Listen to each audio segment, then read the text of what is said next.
Hello, everyone, and welcome to episode number 188 of the Pika Serenity podcast. I am, as always, one of your hosts, Emerson, and joining me, we have my co-host, Namali.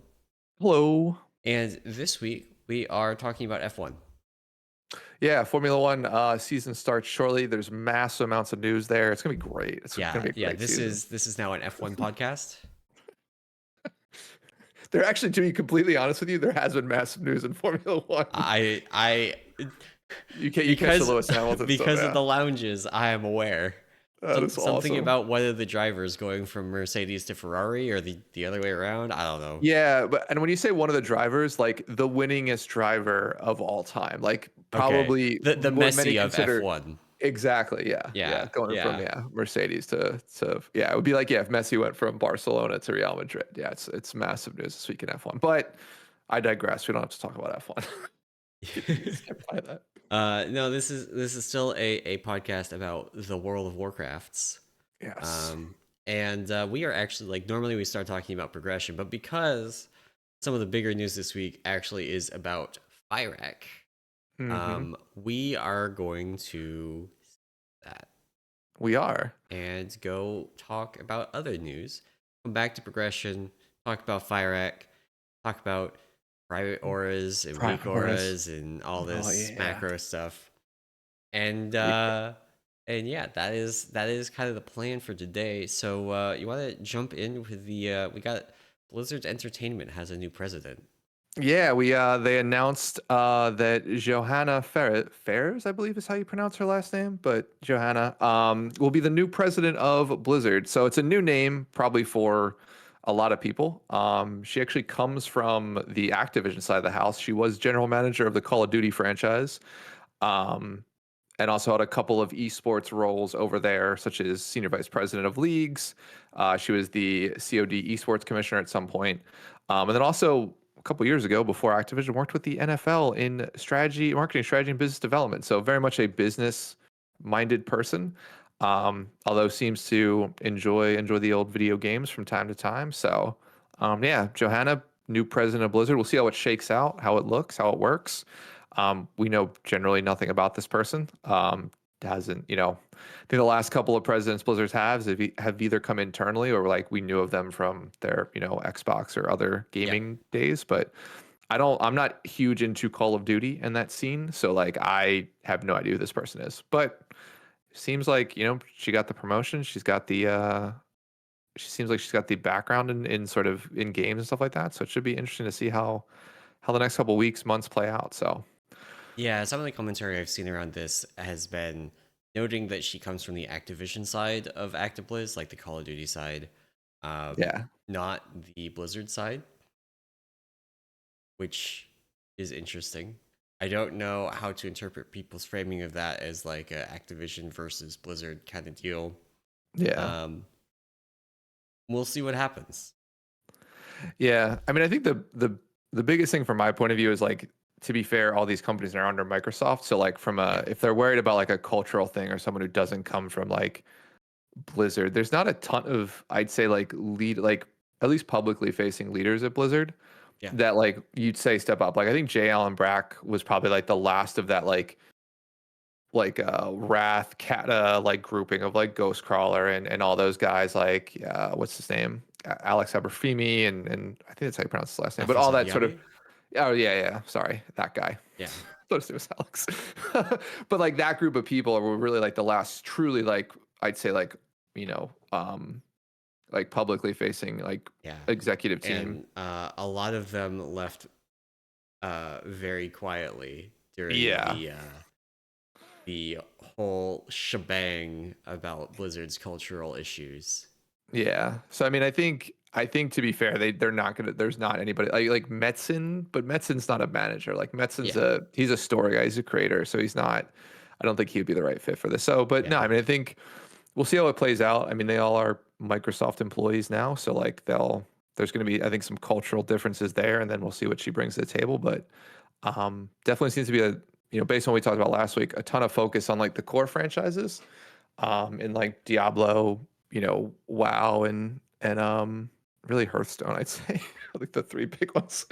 And so like we'll Rip see where they StarCraft. go from there. So yeah, no StarCraft, which is I don't know. Maybe RTSs are dead. Maybe we're getting old. Um, Moving on. Congratulations to her.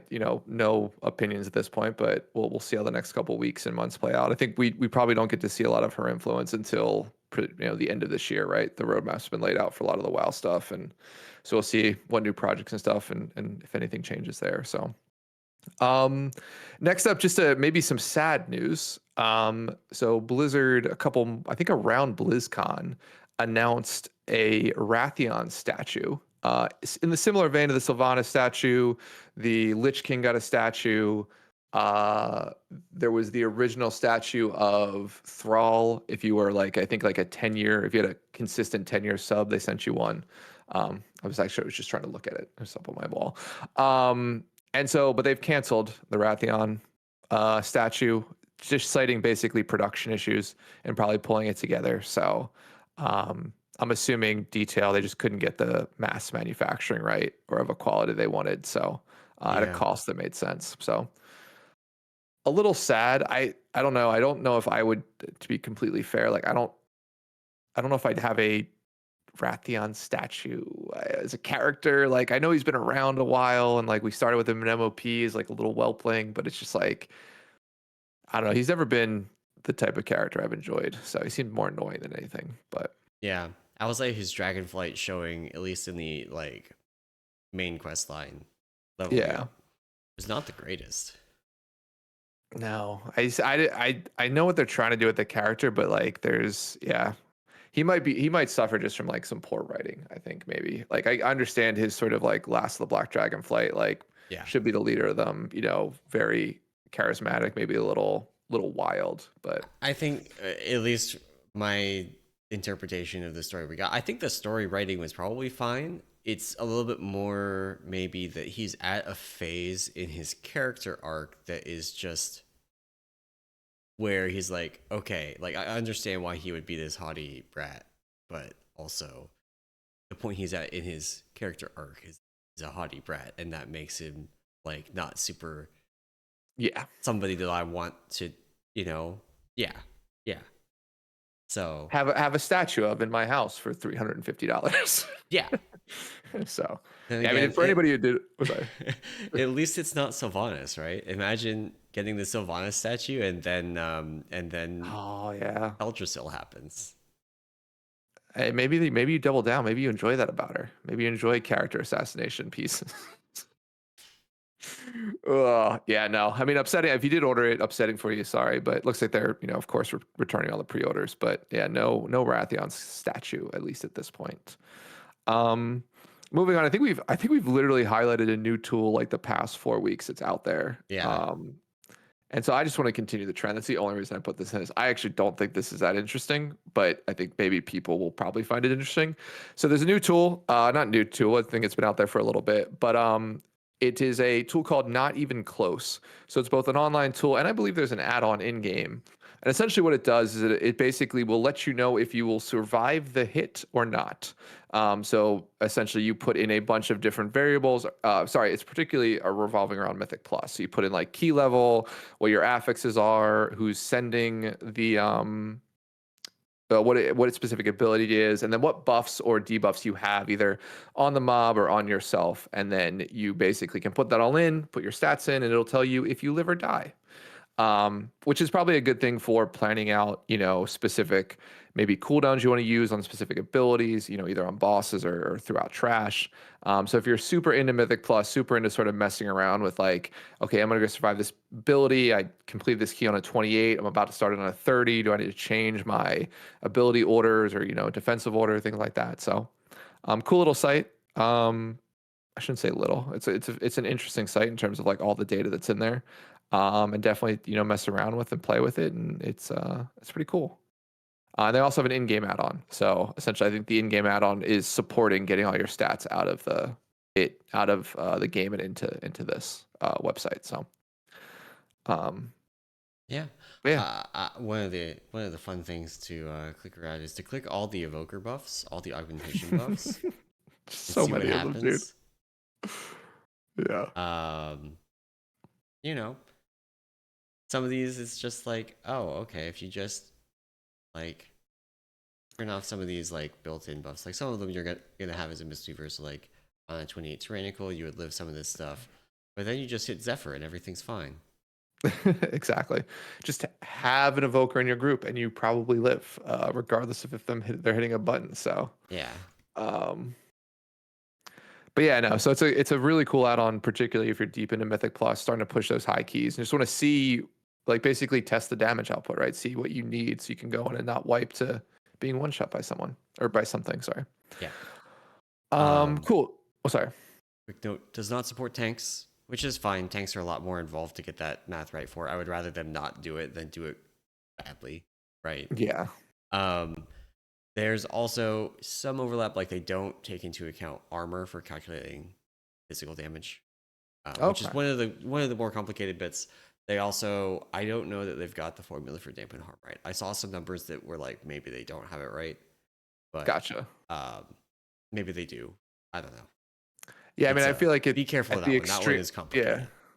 Yeah. I feel like at the extremes, you can probably, yeah, I guess you still need to figure out the math on it, but I think you're taking so much damage that dampen harm probably you get the full Dampen harm effect of is it in most consistently cases. like a 50% TR Yeah. in higher keys. Like if you're pushing dampen harm for something, you're going to get pretty much the maximum value from it. So honestly, it's probably close enough to be correct because you could more or less just hard code it as 50% or 40% and be like 99% right. Yeah, exactly. Exactly. Um, but cool, yeah, just definitely neat little site. Check it out, particularly if you're pushing those keys. We did get so we talked about this last week a little bit. But on the trading post this month, or I guess maybe not this month, but upcoming. It looks like Blizzard is potentially putting on the Korkron Warwolf onto the trading post. Which, if you are not aware, this was just completing Siege of Orgrimmar, the ahead of the curve achievement, which is like the current heroic level achievement. I think Yeah. I mixed up describing what it was, but it's like the doing basically clearing the raid on heroic back then, although there was no heroic. Very confusing.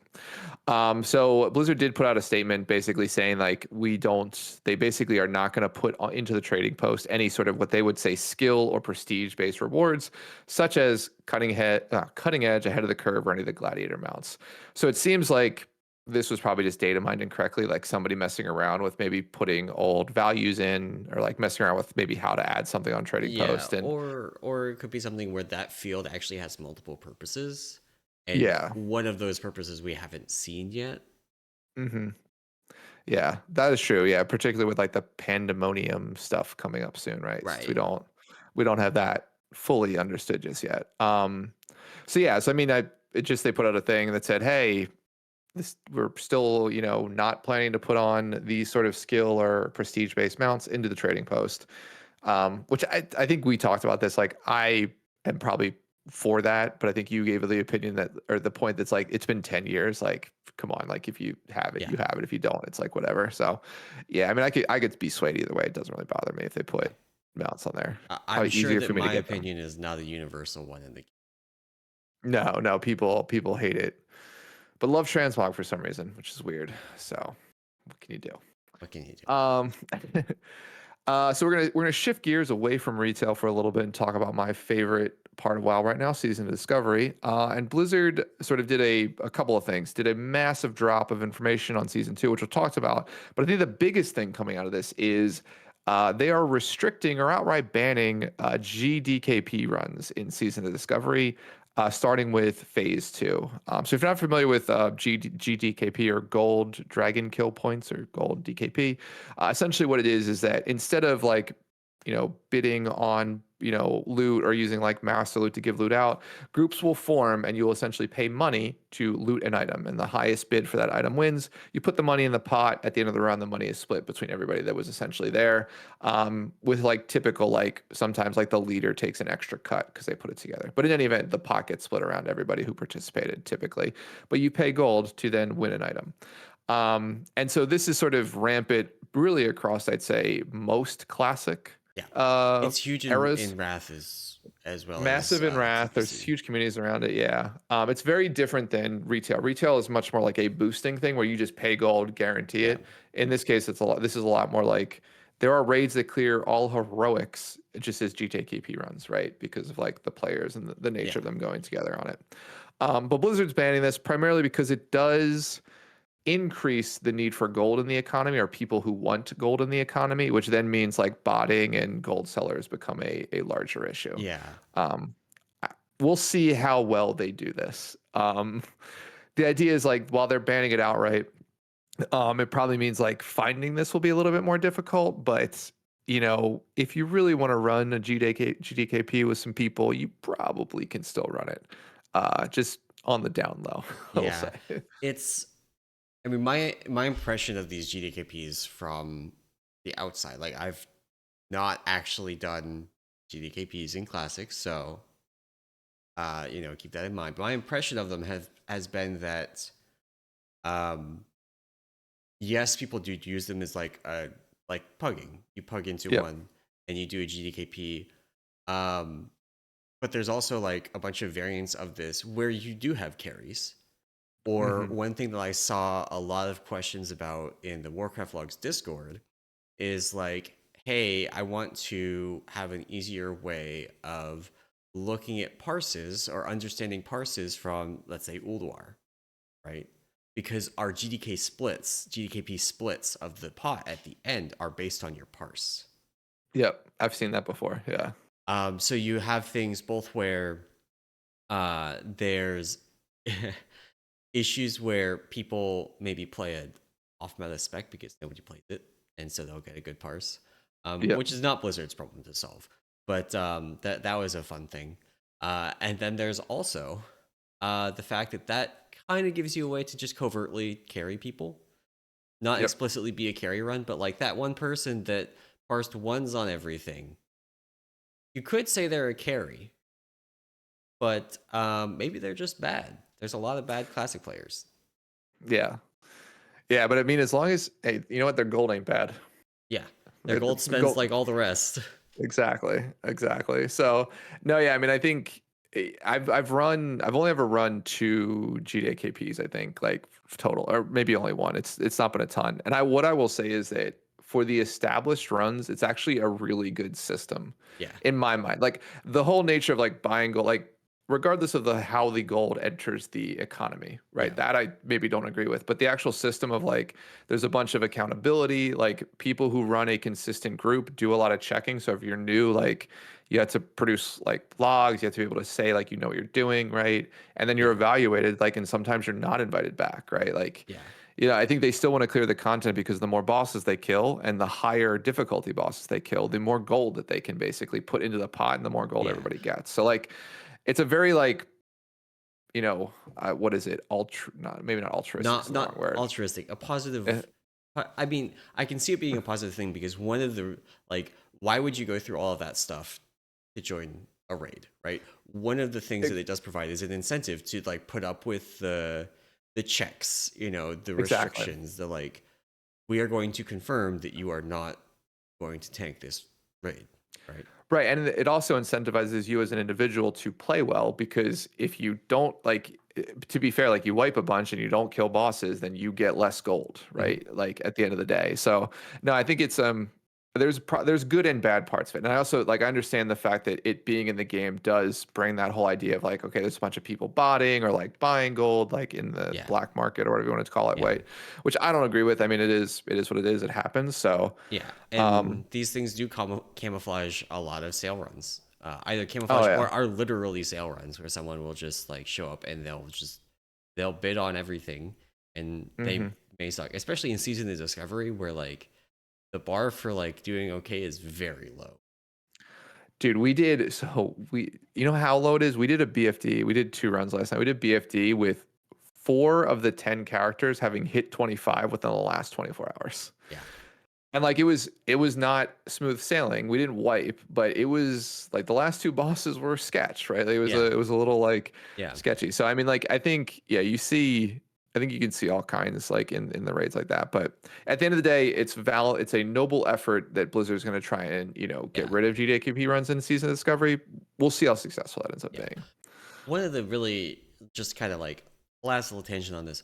One of the other things that goes on in SOD specifically is that a lot of the best in slot gear right now is bind on equip. It's Yep. farmable. People can list it on the auction house. People can buy it.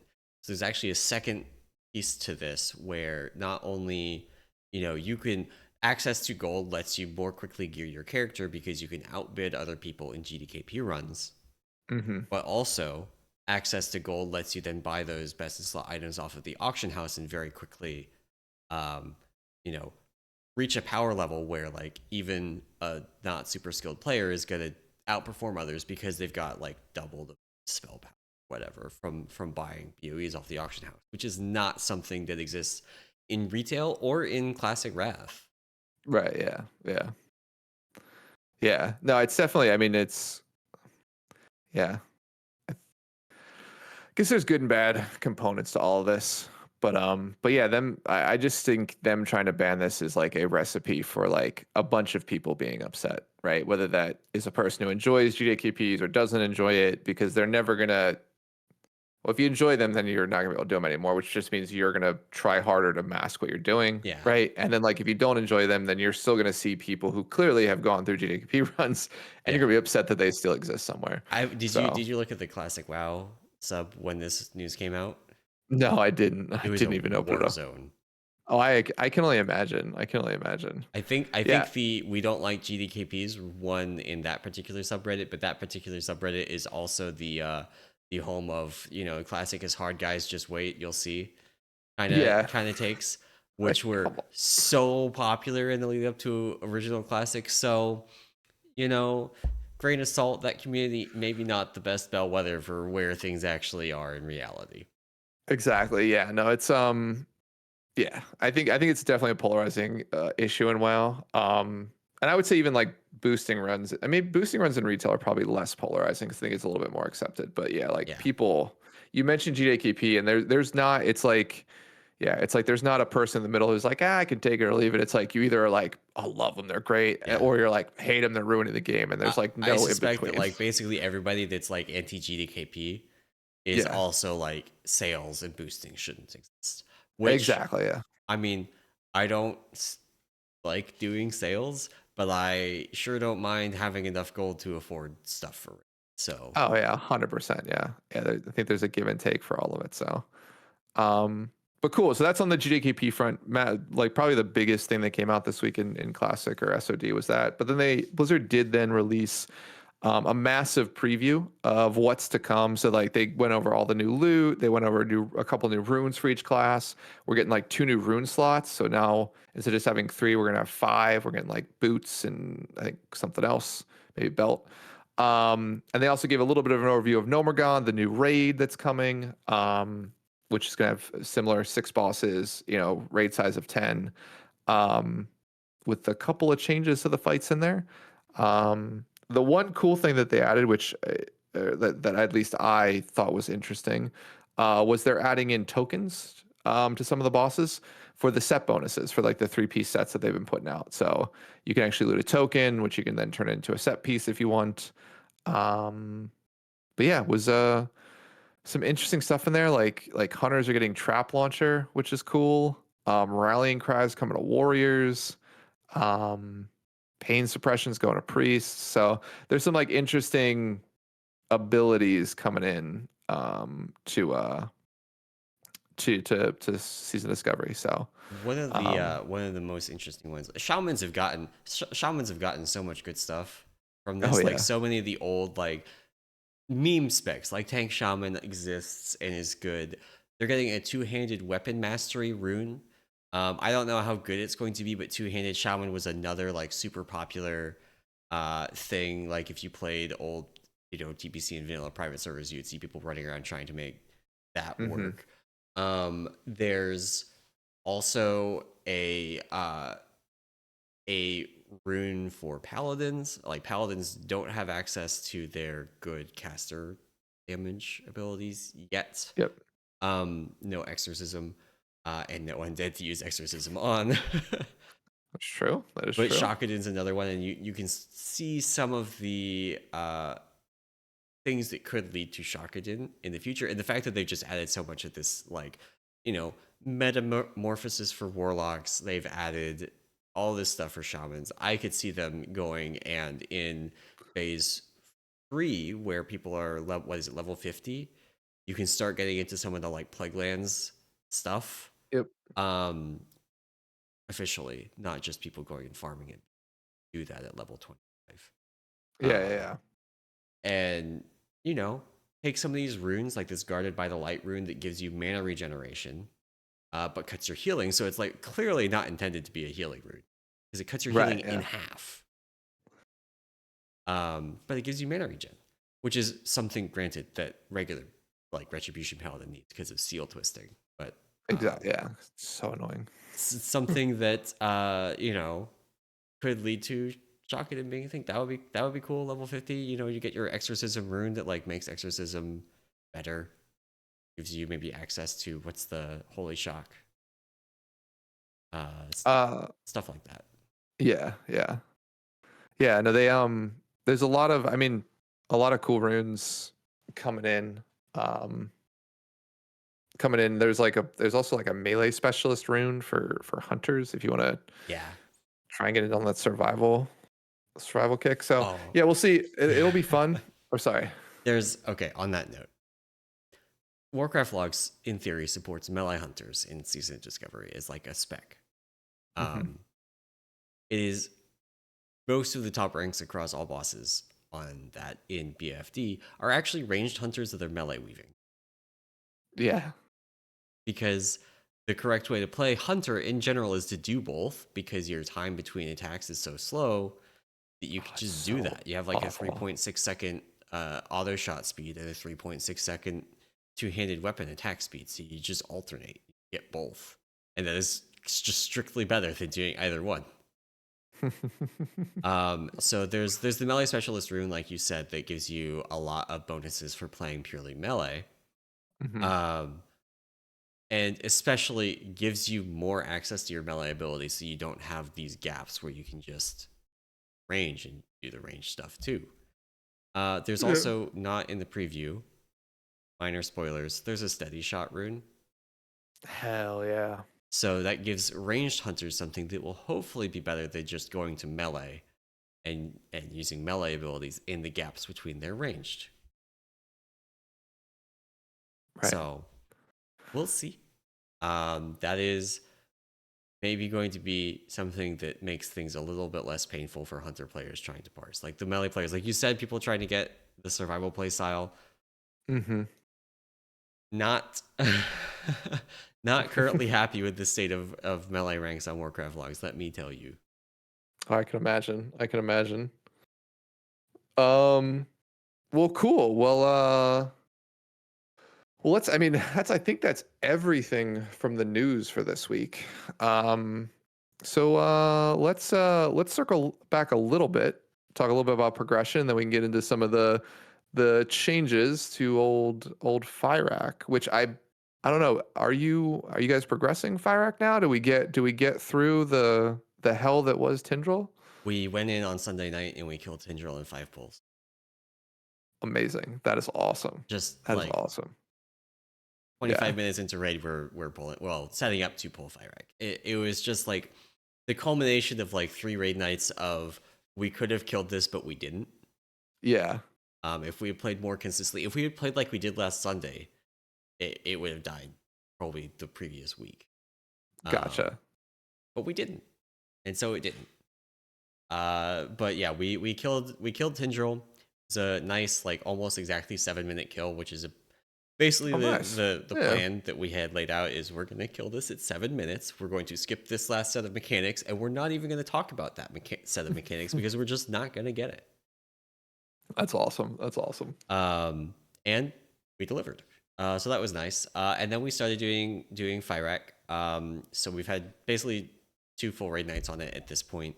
And as of like the end of raid on Friday, we were doing pretty consistent pulls to the intermission. Not as consistent in getting there with like enough people alive to actually get through the intermission. Yeah. But getting to it, like not, screwing up the group soaks or the puddle drops in a way that was going to wipe us. Getting Hmm. there, often it was just like, the third player death puts you at 19 people, and then suddenly the orbs get weird. Yeah. Or So most notably, the assignments for orbs gets weird. yes, yes, Yeah. Yeah, no, I mean, I think we just real quick on our progression. Yeah, we've had two more raid nights on Fyrakk. We are actually starting to consistently get into P2. So like starting to do that healing dance and like the cages. So we've been wiping a lot to basically like right around the first cages and trying to figure out we're making some adjustments in like how we're healing the ads and stuff like that specifically. But it's also not consistent because like we'll go. Yeah, we'll get a deep P2 pull, get to like the third set of healing ads, yeah. which to be fair, all I do is heal ads in this fight, so I don't know what else happens. Like I cannot Heal tell adds you and dispel. still dispel and heal ads, but I don't know what the other people are doing. So it's annoying. Anyway, trying to get to the third one, but we still get like random like P1 just like deaths or like people like Yeah. misplays and stuff like that, and or we get the intermission like an orb goes through or something. So Yes. it's a very unforgiving fight, and like I think the problem for me with this fight, and we'll get into it, is like or kind of expand a little bit on it, is it P phase one is the most annoying healer phase right now, but P2 is also not exactly an amazing phase because like for me it's easy because I'm only healing one ad that doesn't have a nameplate or like Yeah. any sort of frame, so I gotta click on it. It's a big ad. It's great. It's not great, but it's not terrible. Yeah. I feel bad for our like disc priest and our holy paladin who are like in charge of the little ads, and they just like they have to like click around, make sure they get all of them, make sure they're all top. Like there's very like we have like something that show we have found a week where it at least shows their health bars so Yeah. that we know how much health they have, but like you can't click and target them. So like if one's at like 80%, the rest of them are topped, you have to like figure out exactly which one that is, like by looking at your screen. So it's a healing things without frames is like again probably up there with dispelling on cooldown. I think like it's just also really annoying. And like then I think about other fights because the biggest thing for me right now is like I am personally not enjoying progression to the point where like I am literally taking a break. I've already told everybody like when we kill this boss, I'm taking at least 2 months off from playing retail because like I am so frustrated doing this right now that I'm like not like I'm just not enjoying the time. And it's honestly like the first time in WoW that it's happened. Like even going through like jailer and line of sight stuff, it's like this is the culmination of just like line of sight's annoying because you don't know if someone's there from a UI perspective. And Yeah. that's the same issue I have with healing ads, and the same and like dispelling is a different issue, but it's the idea of like hitting a useless button on cooldown with no real thought process. It's just like Yeah. in your mind every 8 seconds hit dispel, in your mind every 8 seconds hit dispel. And it's like this is Yeah. other than breaking my ramp, it's so annoying. So yeah, I hate this fight with a It's fiery passion. That's a really interesting, actually, little tidbit that you brought up. That there's really no thought to this. There's no like, oh, who do I dispel? Do I dispel? The mana cost on dispel might as well just be a constant mana drain on Fyrakk. Yeah. Like, And there's no decision.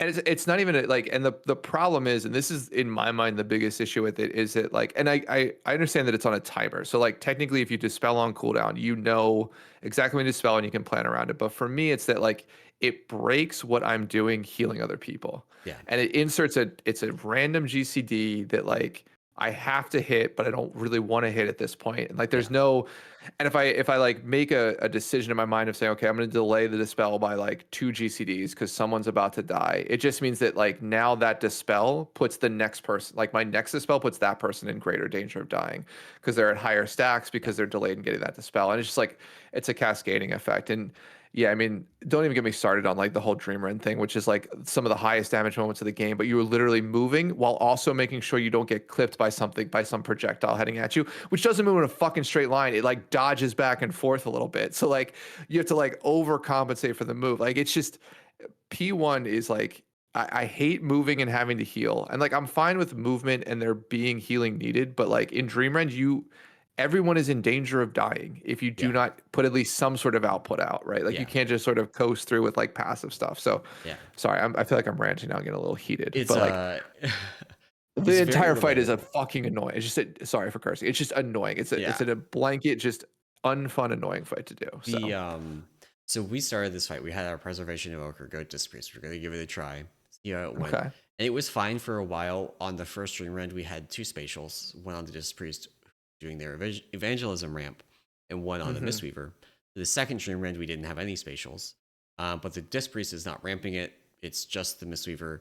And we don't have a protection paladin, which is the other kind of key piece that people were playing with, because you can spell warding somebody and they can just ignore it. They can just Hmm. stand there and be fine.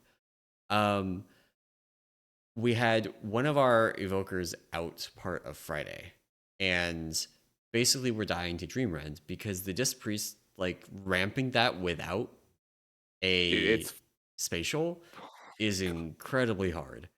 yeah. And that was also starting to cut into their ability to do dispels. So like an hour and a half into raid on Friday, they just switched to preservation. Yeah. They just, and I think that's definitely a lesson for me as far as like raid comps and everything is some of these classes that can do really powerful stuff like Mistweaver and like Disc Priest, you really at times cannot just say you need to play better. Like you really do need these external buffs like spell warding or spatial anomaly. And in the past when they basically haven't existed, right? It's Right. Yeah. one thing where you see other people doing it and they don't have these buffs because spatial anomaly didn't exist. And spell warding was this incredibly niche thing that didn't have a protection paladin, or the protection paladin didn't take it because Bop was better or there was another Right. talent Yeah. that you needed. Um, but now both of those, I think that's actually really like, especially for these ramp healers, those two abilities are so oppressively powerful for those healers. Yeah. I mean, I don't get a spatial, right, as a Mistweaver because our disc gets we Yeah, have two evokers. He gets the first one in for the first stream run and the second one for the second stream run yeah, because he's playing some build that allows him to ramp both of them. So it's just like for me, then I use my cooldowns early through that phase and just hope I've healed everyone enough that like they live with low amounts of health. But then you run yeah, into the second dreamer, or really both dreamers, are right into blazes. So then it's yeah, like, okay, identifying maybe who has a blaze or like topping people quickly from there yeah, once you can stop moving. And it's honestly playing like I play super, super risky on both those phases because I stop short. yeah. So like I as soon as like we make my final move, You I stop roll your once and planting I your ramp. stop and Yeah, I place and I heal. And so like there are like some polls where I've died because what like a person has been somebody maybe went like ahead. 5 yards forward Yeah, and like they got the ball. So it's just it's that part's super annoying to me. I understand why there's some sort of difficulty, but yeah, like yeah, having that cooldown and not having it is the difference between actually healing it and not healing it. So yeah, I mean our progression on Fyrakk has just been a series of just me being super frustrated during the raid and like just being like I can't wait for this to be over. Which is sad because like I was mentioning this I don't know if I was to you, but to some other people where I was like typically I'm excited when we kill bosses. Like Denathrius, I remember like scream like actually our Jaina kill is my favorite kill yeah. because like it's like super low percentage like and like we cheer like everybody yells it's great but like Jailer I was just like I'm so glad this is done. Like like there's no joy in the kills anymore, which is like to me I don't know. It's becoming to the point where like I understand that like people are better at this game, Yeah. but at a certain point, like I don't need like maybe this is the game telling me, hey, maybe it's your time to like not do Mythic Ray. You know what I mean? Like maybe There it's is just an not for me element anyway. of just like the fight design, right? Like Oh yeah, some of it's fight design, some of it's timing. Like we got Jailer, and that was hype as hell because we got it the last day before they nuked it, and we actually gotcha. Yeah. that's our like one of the like extremely few times we've done overtime. We did it in Uldir to get Gahoon back when the team was new. Hmm. We raided the Monday before Battle for Tazarlor came out. Like Nice, that's nice. how late it was. It was literally the day before the patch, and we got that, and that was exciting for people.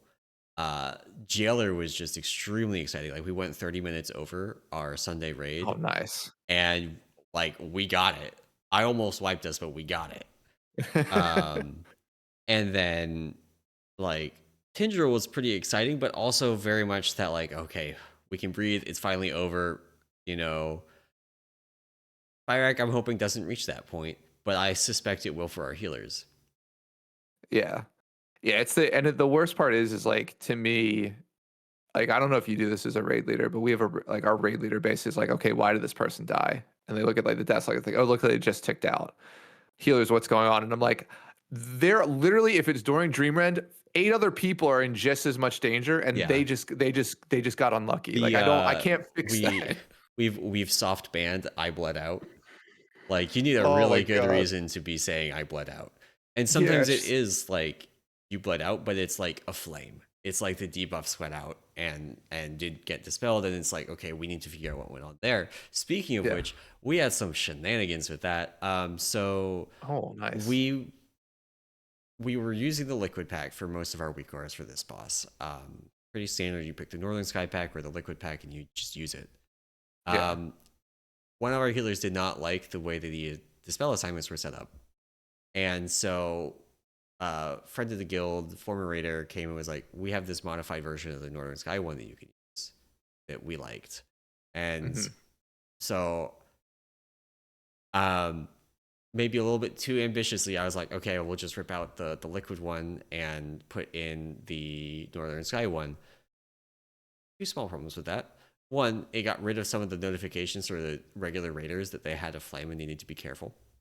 Yeah. Nice. Oops. Oops. They still have like the stone form for the dwarves, like they have the stone form warnings. Hmm. And like around half our raid is dwarf, which is good because it's stupid and powerful. Yeah. Oh, Um, God. and so Racial there's that. requirements again on boss fights. Sorry. Yeah. Continue. Hey, we had people go gnome on Tindral, which I'm sure you're a fan of.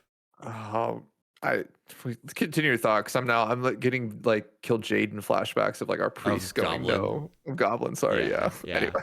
Um, so yeah, that happened, and then some small miscommunication. Like some of the healers didn't realize that we still had a dispel assignment week core. They thought the change was that we removed it, Oh, nice. and it wasn't working on Friday Oh no. because the Northern Sky one apparently requires a note to list the healers, Oh, and the interesting. liquid one does not. But I was not pulling it from the official Northern Sky page that tells you that. Oh god, no. So all of Friday, we did not have the spell assignments. We just had like you can see on your raid frames when somebody has a Oh, yeah, flame. yeah. That's just like people have raid frames set up to do that. We didn't have assignments for it, so people are Gotcha. like both like everybody jumping to dispel the same person, and then like it gets delayed, and that like you lose your GCD even if you don't lose the dispel cooldown. Exactly, yeah. So yeah, that was an That's adventure. So we've frustrating. got that sorted out for tonight. So hopefully, like we've done, some of our raiders went back in and did like pulled the boss, did some testing, I believe. So Gotcha. should be good for tonight. But yeah, that was That's an annoying, adventure. yeah. Yeah. I mean, we have like, no, like, love all the healers I play with, but we just have one guy who, like, you can tell as the night goes on, he loses focus on that dispel, because like there Yes. is a like, you look at the first couple pulls, it's like dispel every 8 seconds, 9 seconds. It's awesome. And like you get into like the later pulls and it's like, why does this person have 13 stacks? You're like, well, someone just didn't dispel for like 8 seconds after it came off of cooldown. Yeah. So There's a nice report component that somebody wrote for Warcraft logs that oh really? shows you I should people steal who that. died to a flame, and I've actually modified it so it shows you people who died to a flame, what dispels were available, whether they had stone form available, um, and Oh, very also cool. shows you. I modified it so it now also lists people that took like over a third of the damage that they took before they died came from a flame, which helps catch cases where like somebody dies to burning presence, which is the constant background damage, but they died Yeah. to it because they had 12 stacks of a flame and got ticked down. Oh, nice. I'm gonna have to steal that from you. We'll need that. Um, but yeah, no, we've talked a lot about healer. I think this is, we can kind of move on to some of the changes, because they did make a couple Yeah, changes to fight. But I will say, just we final haven't even point. talked This, to the about yeah, the the intermission stuff. yeah. But I will say, this is honestly, as from a healer perspective, one of the most frustrating end bosses I've ever been a part of. And I thought line of sight was the biggest thing I hated. I now hate dispels, healing non-player characters, and line of sight. It's line of sight's still top three, but yeah, it's definitely a frustrating healer fight. Just in general. So, but cool. So in terms of changes, so we sort of hinted at this, but Blizzard did make a change to the fight this week, which comes in the form of changing the first intermission. So what they ended up doing was Flamebound and Shadowbound, which are debuffs you get in the intermission, which tell you which color orbs to soak in the intermission, are no longer private auras.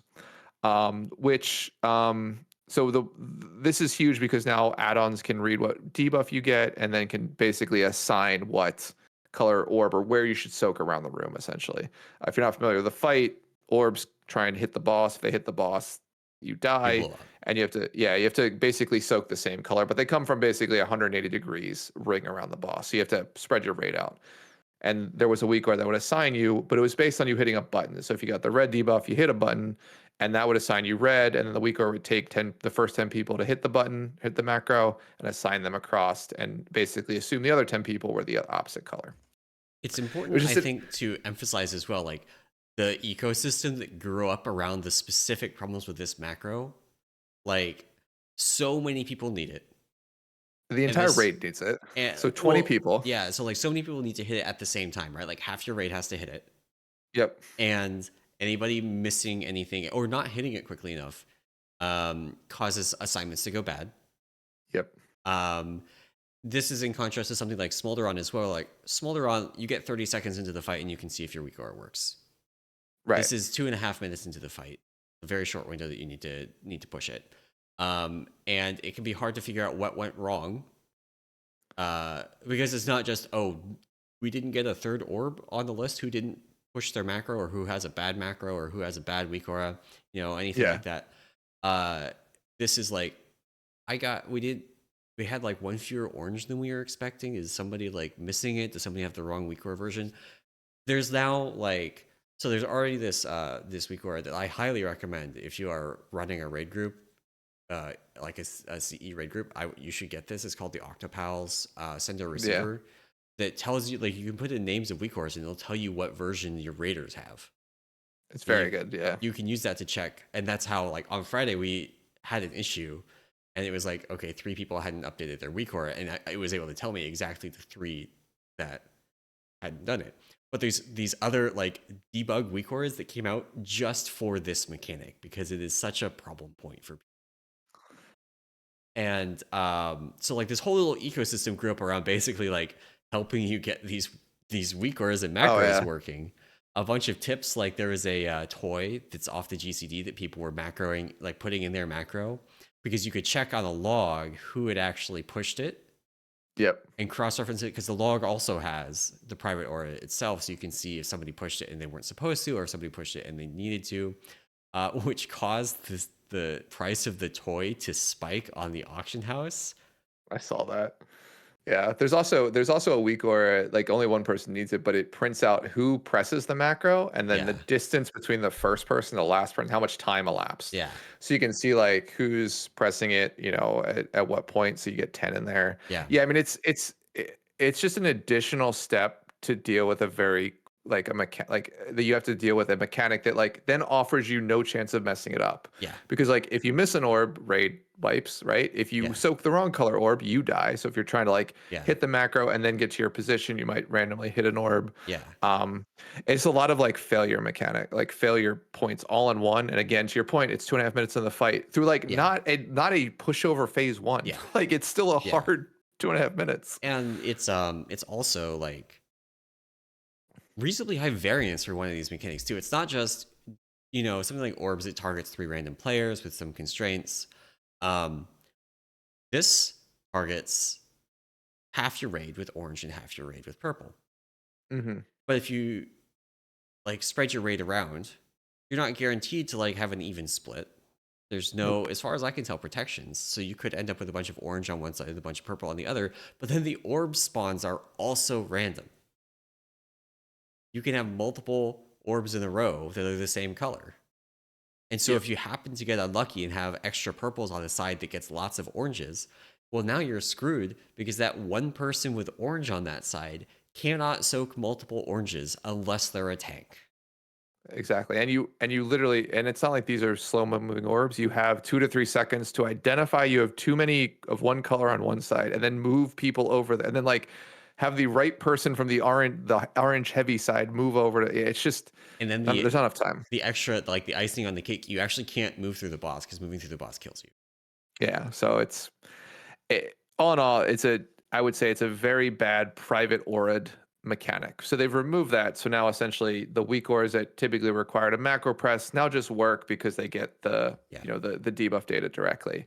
Blizzard did put a note on this. I just want to read this note word for word because I think it's interesting and also like why is it taking you 6 months to realize this was going to happen, right? So basically what they said is, they said, we've observed that the common strategy for players executing the flamebound and shadowbound mechanics on Mythic Fyrakk involve cumbersome add-on/macro setup and execution. Our goal with this change is to remove this burden for players who are progressing on this encounter and refocus the challenge on gameplay. Like, no, no shit. Like, It's you could say very, the exact same thing about every major. I would say the Smolder on orbs is the only good private aura mechanic they've put in the game since they started using them. Like, and that one because you have time and you have a the clear way it is indication of who now. has Yeah. what. Yeah, Yeah. the way it is now.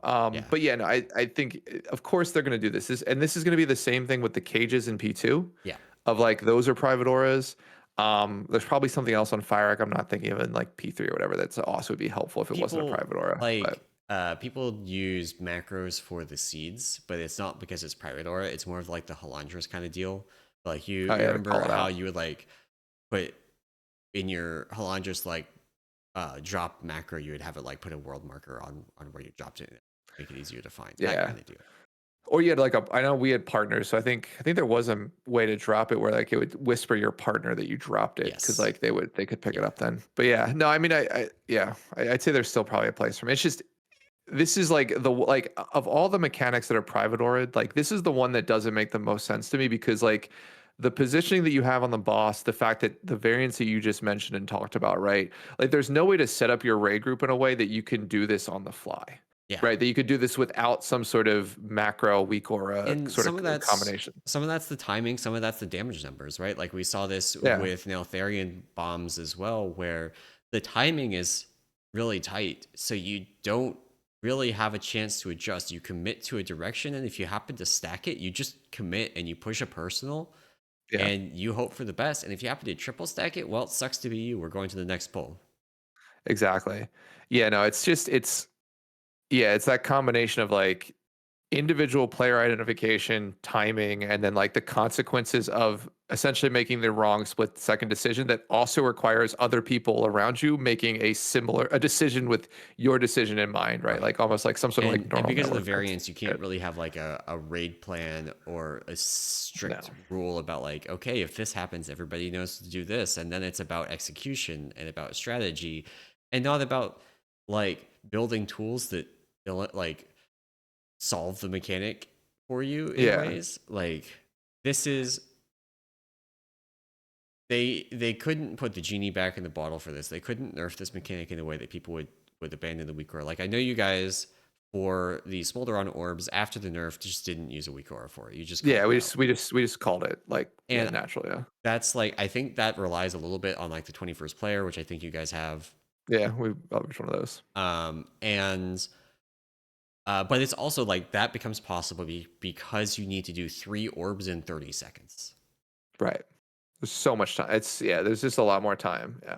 And so there's time for you to do it. There's time for you to figure out who's like got it. Mm-hmm. Versus this where like you get your debuffs and like you need to be soaking orbs very In soon position after. soaking like three Yeah. seconds later. Yeah. Like the first set of orbs comes in. Yeah. Yeah. And so there's just that part of it is rough. So I mean, Yeah. we'll see if they make more changes to the fight in like other areas. Yeah. But like private auras are not they're not doing what Blizzard wanted, right? Like Yes. they're essentially making it so. And I think this is the thing that make like the thing that they would need to do, I think, to make private auras a thing. I think number one is like simplify the mechanics, right? Like that you're going to put a private aura on, but then also simplify the amount of things you can do with the UI in a custom nature. Essentially, to your point, put the genie back in the bottle. Like start to basically take a more like Final Fantasy approach to the UI and say, okay, you maybe can shift frames around, but you can't customize the look of your frame. You can't, Yeah. run custom code in this sandbox environment, right? Like that's where they have to get to, I think, to really make private auras a thing that the thing that they want them to sort of accomplish. Because like Yeah. right now that we have this macro concept and people have done it for a mythic fight, that is going to be the standard approach to any time you get an aura that you need to indicate you have and tell other people you have it, and then some logic gets Yeah. run. It's going to And be the macro. there's even like you could say, well, just don't let you run Lua from macros. Okay. Well, now you put a toy in your macro, and that's how you trigger the weak aura, right? Yeah. Like you can see people using toys in the log. So A weak aura can look you at the yeah, combat log and see that thing spawn. And yeah. like, There's they basically put themselves, I think the stage we're at with private auras. I think that there's a way they could have done the flame bound and shadow bound that nobody would have bothered. They would have needed to significantly nerf the mechanic like they did for the Smolderon orbs.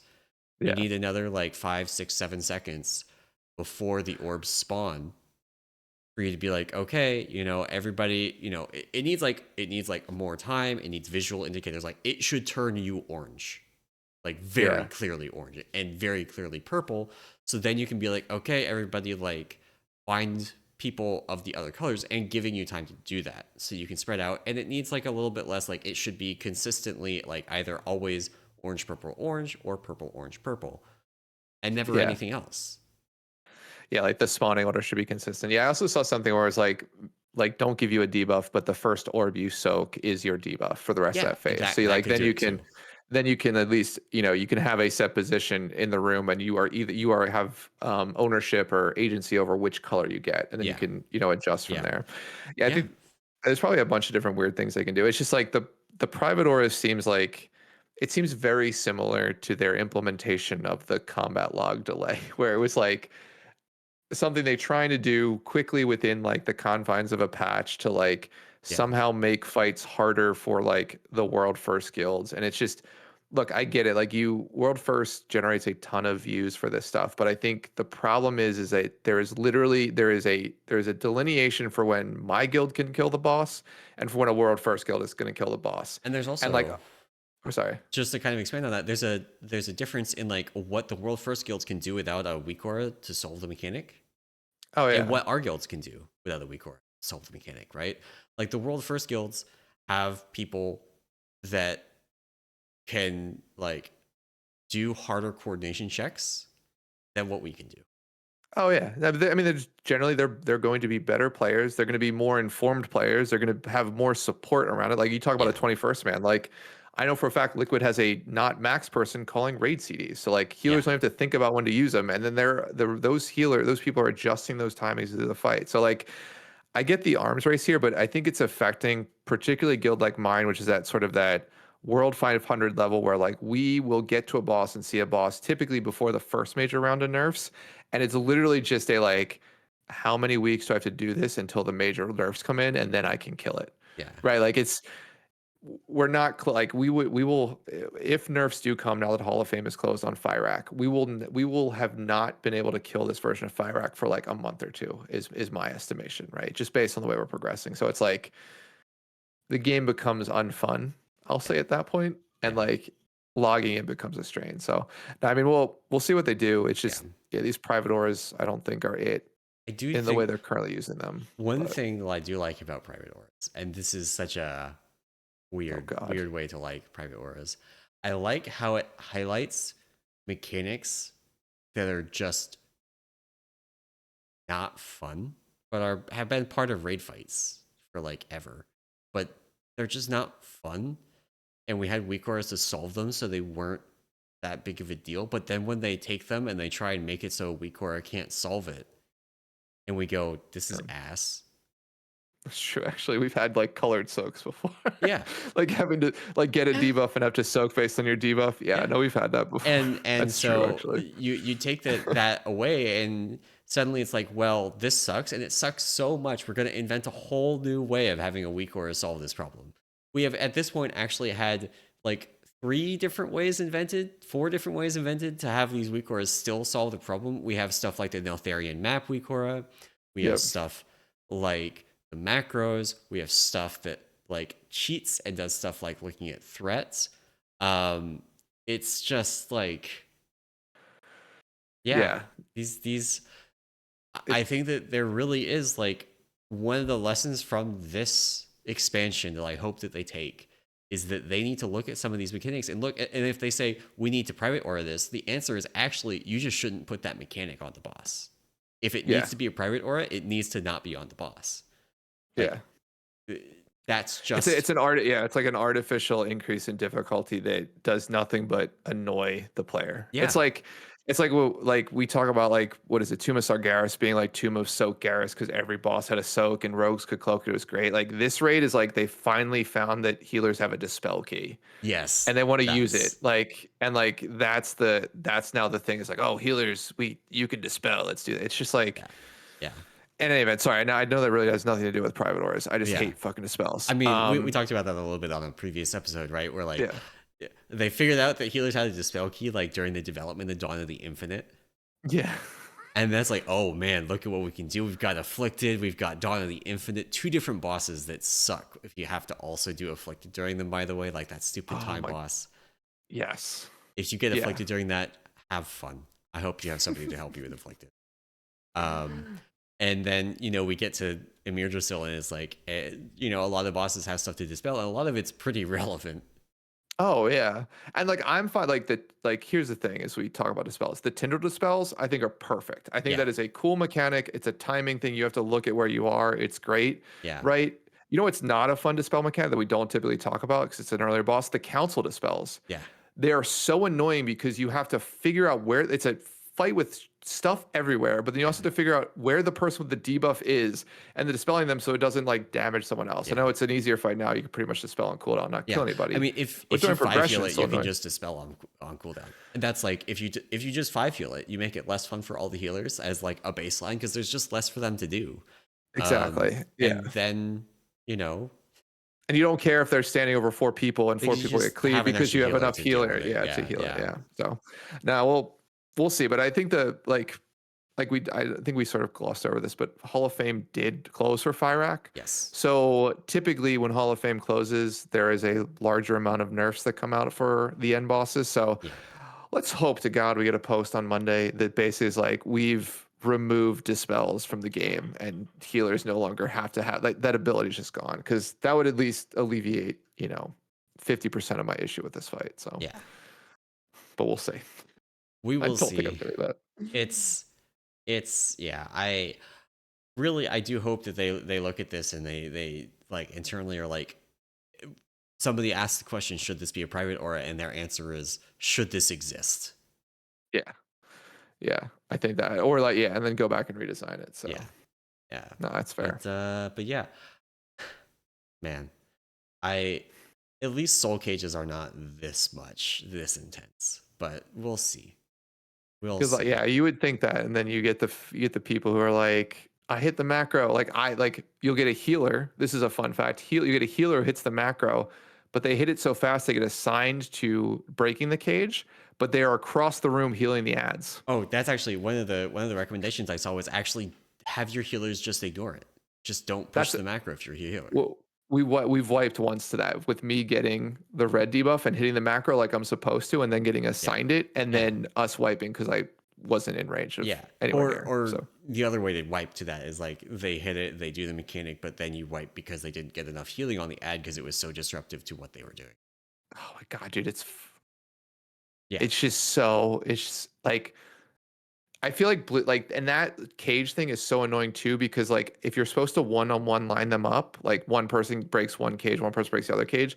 As a healer, like don't they understand that like I could be like 80 yards towards the front of the boss, like where it's being tanked, healing something, and now I gotta book it back and then also get in position for the next ad because they don't stop spawning. And it's just like I don't know. Maybe this is me just being old and being like, I am done with retail raid. So one of the things that I do think is fine about that is like you can make a rule and say healers never push the macro. Healers never do the breaks.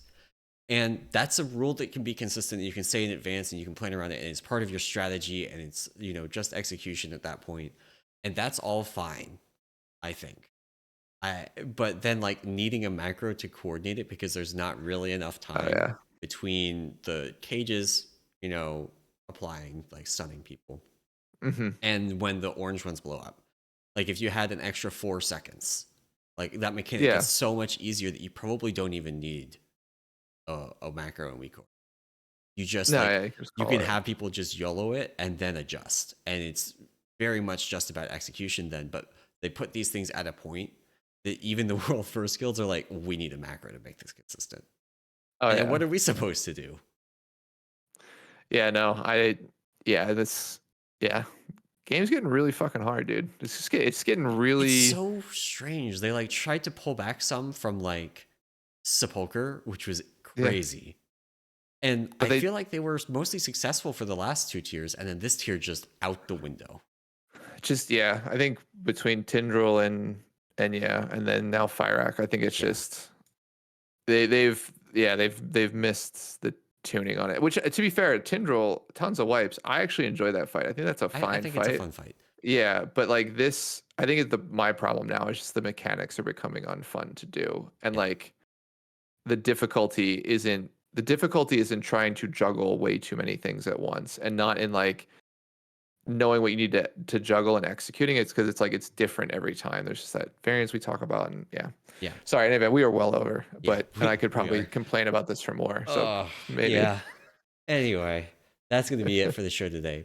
Thank you all for watching and or listening. And if you enjoyed this podcast and you want to support it and the other work that we do over on the Peak of Serenity, you can do that over at our Patreon at patreon.com/Peak of Serenity. And of course, come and join the Discord. It is the best place to complain about private auras and also what's his name moving from Mercedes F1. Lewis Hamilton, the goat. Lewis Mo- Hamilton, the goat, the literal goat, Yeah, dude. the literal mountain goat who eats Actually, so trash off hold the on. side I of the have to road. walk that back in case some of my friends listen to this. Lewis Hamilton, not the GOAT. That's Max Verstappen. Lewis Hamilton, though, very good driver. All Sorry. right, Just all walk that right, back a little all bit. right. Anyway, that's it for the show today. We'll see you guys next week. Have a good one. Bye.